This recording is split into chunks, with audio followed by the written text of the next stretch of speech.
ГСП онлайн. Городские новости сейчас. В июне на всей территории России отключат аналоговое ТВ. Его должно заменить цифровое. Дабы люди не остались без вещания, государство не только предлагает подключить ресивер.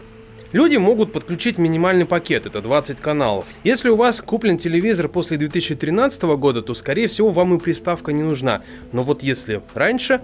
Если до этого года, как много тоже оказалось телевизоров таких, нужно покупать приставку.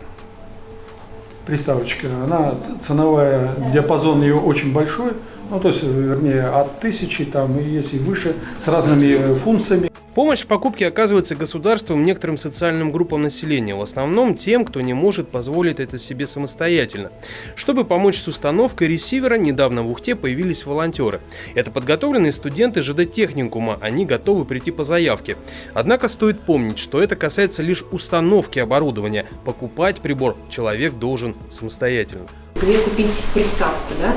Нам рекомендуют Почту России. К сожалению, по состоянию на середину апреля во всех почтовых отделениях было порядка 8 приставок. На сегодня они еще не поступили для города.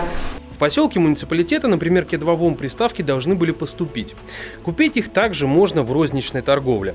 Чтобы обратиться за помощью к волонтерам, необходимо позвонить по единому телефону в многофункциональный центр Республики Коми.